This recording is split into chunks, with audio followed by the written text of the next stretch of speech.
take a look at this outfit. The headphones, the glasses, the backpack, the shirt, the pants, the shoes, everything. And take a guess on how much this whole outfit costs. And if your guess was almost 40,000 tokens, you'd be correct. And now take a guess on how much this whole outfit costs, including the beanie and everything that I said before. Now this is a little bit of an unfair comparison because we're missing some of the accessories used in the other outfit, but this costs 3,500, which if you do the maths, each item costs significantly less than the RecRoom official item. If you don't know already, RecRoom has just introduced UGC and it is going to be a game changer. I'm going to be telling you all the ways that it will affect the game positively and negatively, what I think RecRoom is going to do with it in the future, and some of my concerns with it. You know what I'm trying to say? Let's get on to the video.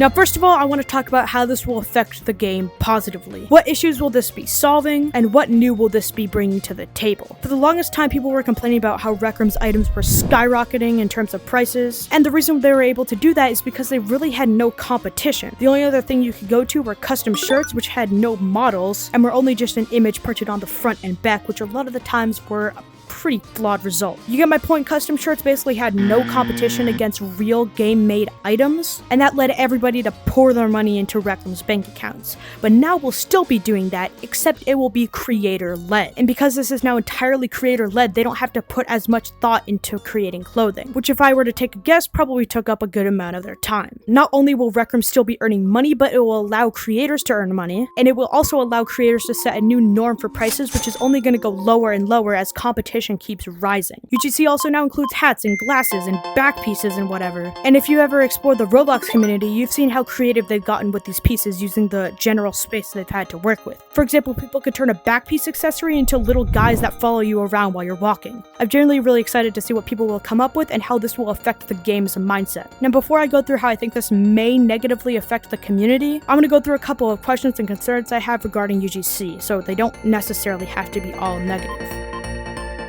Now, the first question that came to my head when this was announced was, how is this going to affect full bodies and bean bodies? Because for the longest time, RecRoom has been controlling the cosmetics, which means that we don't have to worry about if items are in full body avatar or in bean bodies. They just always transfer to both. So how's RecRoom going to deal with this? In my opinion, I think the best way to deal with this would be to make it so you have to post your avatar item in both full body and bean body. And the reason why I say avatar items should both work with full body and normal bean bodies is because if it doesn't, it's going to lead to a huge split in the community. For example, one of your favorite creators just posted an item that you love and want to add to your main outfit, which is in full body, but they've made it so it only works for bean bodies.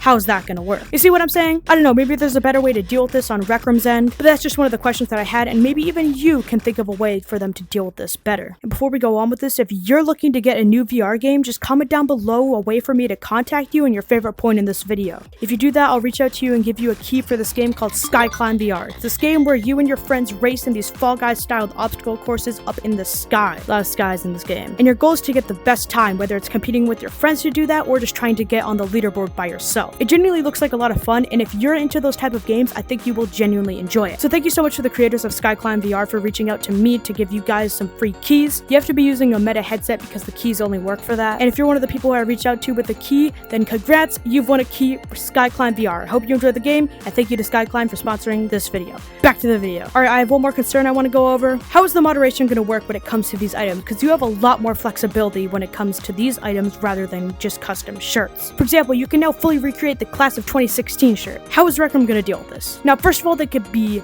lazy, like Roblox, and just practically allow anything to slide. Oh, it's actually not the Class of 2016 shirt, it's actually the Flask of 2016 shirt. You see what I'm trying to get at? If you look at the Roblox UGC, you notice a big trend with people just copying everyone else and there being no creativity. People just copying official Roblox items, which could just be replicated in RecRoom. People just breaking the Roblox rules with countless other items. There is a lot of problems when it comes to UGC, and I wonder how RecRoom is going to deal with that. But now, time to get to an actual complaint and something that I think will negatively affect the game.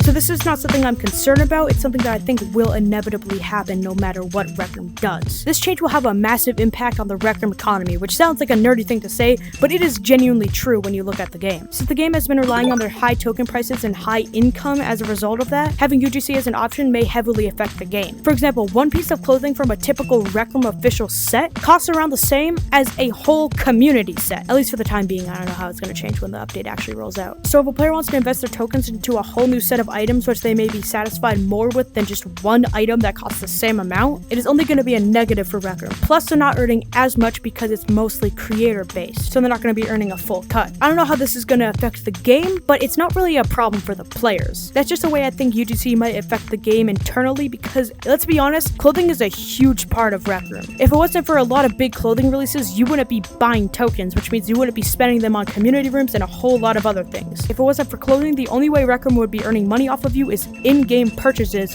for in-game creator-owned rooms, which is not a smart financial decision. But considering RecRoom's actually going through with this change, I have a feeling they have it thought out. But that was just my thoughts on how I think this UGC update will affect the game internally and for a player's standpoint, and goodbye.